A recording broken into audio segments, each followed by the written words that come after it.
Welcome to NNTV Telugu news. పుష్కర నిధుల వినియోగంలో ప్రజా సంఘాలను రాజకీయ పార్టీలను భాగస్వామ్యం చేయాలని రాష్ట్రీయ ప్రజా కాంగ్రెస్ ప్రధాన కార్యాలయంలో జరిగిన పార్టీ వారాంతపు సమావేశంలో ఆర్పీసీ వ్యవస్థాపక అధ్యక్షులు మేడా శ్రీనివాస్ ప్రభుత్వాన్ని కోరారు.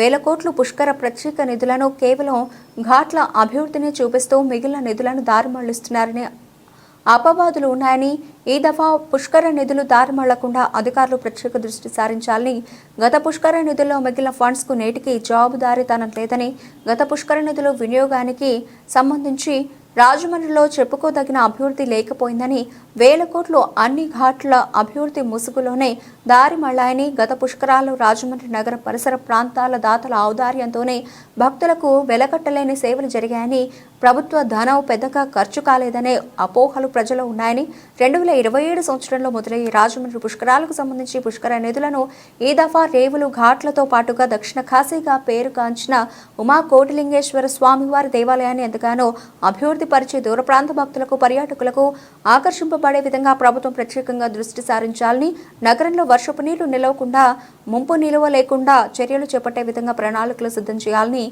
హేవ్ లాక్ బ్రిడ్జ్ని ఆధునికంగా సుందరీకరించి పర్యాటకుల హృదయాలను ఆకట్టుకోవాలని, రాజమండ్రి నగరంలో ఆదాయ మార్గాలను దారి చేయాలని, రాజమండ్రిలో ఉపాధి మార్గాల మెండు వైపు దృష్టి సారించే పాలకులు కరువయ్యారని, 2027 సంవత్సరంలో జరగబోయే పుష్కర నిధులు దుర్వినియోగంగా కనబడితే న్యాయపరమైన ఇబ్బందులు తప్పవని ఆయన హెచ్చరించారు.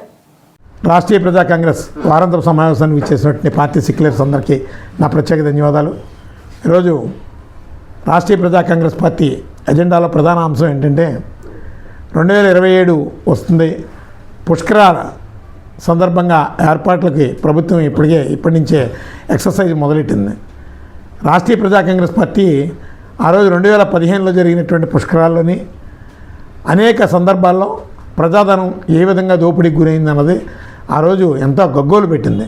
అలాగే ఆ రోజు జరిగినటువంటి అక్రమాల మీద ఉవ్వెత్తున లేచి మన రాష్ట్రీయ ప్రజా కాంగ్రెస్ పార్టీ ప్రజావాయిస్ని వినిపించింది.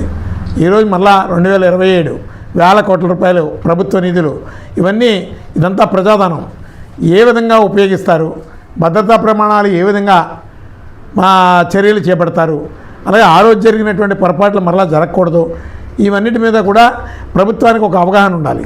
అలాగే నిధుల యూటిలైజేషన్ మీద ఖచ్చితంగా ప్రజా సంఘాలని రాజకీయ పార్టీలని భాగస్వామ్యం చేయాలి. ఎందుకంటే వీళ్ళెవరూ లేకపోతే ఏకఛత్రాధిపత్యం కింద ఇష్టానుసారం డబ్బంతా దుర్వినియోగం అయిపోతుంది. పుష్కరాలకి 2000 కోట్ల రూపాయలు నిధులు అని చెప్పి 2015లో చెప్పారు. ఆ రోజు చంద్రబాబు నాయుడు గారి ప్రభుత్వమే. ఆ 2000 కోట్ల రూపాయలు రాజమండ్రికి ఏమి డెవలప్మెంట్ చేశారంటే చూడడానికి ఒక రేవులు ఘాట్లు తప్ప రాజమండ్రిలో కొత్త డెవలప్మెంట్ ఏం కనపడడం లేదు. అందుకని మేము రాష్ట్రీయ ప్రజా కాంగ్రెస్ పార్టీ నుంచి ప్రభుత్వానికి మేము సూచించేది ఏంటంటే ఈ దఫా పుష్కర నిధుల్ని రేవులతో పాటు అలాగే ఉమారామలింగేశ్వర స్వామి కోట్లింగాలపేట టెంపుల్ని ఈ దక్షిణ కాశీగా ఎంతో గొప్ప పేరు ప్రఖ్యాతులు కలిగినటువంటి టెంపుల్ అది. ఖచ్చితంగా ఆ టెంపుల్ని టూరిజంగా అభివృద్ధి చేయాలి. అలాగే ఇతర పర్యాటకుల్ని భక్తుల్ని ఆకర్షించే విధంగా అభివృద్ధిని చూపించాలని, అలాగే ఇక్కడ రాజమండ్రి రైల్వే స్టేషన్ని అధునాతనంగా తయారు చేయాలని చెప్పి ఈ సందర్భంగా మేము తెలియజేస్తున్నాం. అలాగే శానిటేషన్కి ఎక్కువ ఇంపార్టెన్స్ ఇవ్వాలి, త్రాగునీరుకి ఎక్కువ శుభ్రమైనటువంటి త్రాగునీరుకి ఎక్కువ ఇంపార్టెన్స్ ఇవ్వాలి. ఇవన్నిటి మీద దూరదృష్టితో ప్రభుత్వం చర్యలు చేపట్టాలి. ఏదో ప్రచార ఆర్భాటాలకే ఇంపార్టెన్స్ ఇస్తూ ప్రభుత్వ కార్యాన్ని అలాగే దైవాత్మకమైనటువంటి పుష్కర కార్యక్రమాన్ని సొంత ప్రచారం కోసం ఏదైనా చేసుకుంటే దాని మూలంగా నష్టం అలాగే అపకీర్తి తప్ప ఇంకొకటేం ఉండదు. కానీ మొట్టమొదట ఈ దఫా నిధుల్ని రాజమండ్రి అభివృద్ధికి కేటాయించమని రాష్ట్రీయ ప్రజా కాంగ్రెస్ పార్టీ నుంచి డిమాండ్ చేస్తున్నాం. నిధుల దుర్వినియోగం ఏదైనా జరిగితే ఖచ్చితంగా రాష్ట్రీయ ప్రజా కాంగ్రెస్ పార్టీ స్పై ఉంటుంది. మా మానిటరింగ్ కమిటీని కూడా మేము వేస్తాం. దాని మీద ఖచ్చితంగా న్యాయపరమైనటువంటి గుణపాఠం చెప్తాం. న్యాయపరమైనటువంటి ఇబ్బందులు కూడా ఎదుర్కొంటారని ఈ సందర్భంగా పుష్కరాల సందర్భంగా జరిగేటటువంటి వాటి మీద ప్రభుత్వాన్ని హెచ్చరిస్తున్నాం.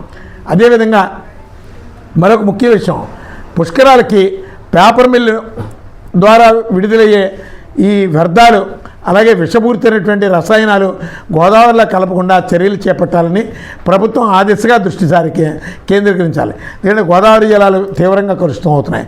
అలాగే వ్యర్థాలన్నీ కూడా గోదావరిలో కలుస్తున్నాయి. అలాగే వాయు కాలుష్యం విపరీతంగా వచ్చేస్తుంది. అవసరం అనుకుంటే ఆ పుష్కరాల సమయం అంతా కూడా మిల్లుని లాకౌట్ చేయండి. ఆ పని దినాల్లో కార్మికులకి జీతవత్యాలు ఇవ్వండి. ఎందుకంటే ప్రజలందరూ ఆరోగ్యాలు పవిత్రమైనటువంటి స్నానాలు చేస్తున్నటువంటి సమయంలో విషపూరిత రసాయనాలు గోదావరి జలాల్లో కలవడం చాలా ప్రమాదకరమైన పరిస్థితులు తీసుకొస్తాయని ఈ సందర్భంగా ప్రభుత్వానికి రాష్ట్రీయ ప్రజా కాంగ్రెస్ పార్టీ నేను తెలియజేస్తున్నాం. అలాగే భవిష్యత్తు కార్యాచరణ కూడా నిధుల దుర్వినియోగం మీద, అలాగే నిధుల యూటిలైజేషన్ మీద, రాజమండ్రి అభివృద్ధిని ఏ విధంగా తీసుకువెళ్లాలనే దాని మీద రాష్ట్రీయ ప్రజా కాంగ్రెస్ పార్టీ ఒక నివేదిక ప్రభుత్వానికి సమర్పిద్దామని అనుకుంటున్నాం. ఖచ్చితంగా త్వరలో కార్యాచరణ చేపడతామని చెప్పి ఈ సందర్భంగా తెలియజేస్తాం.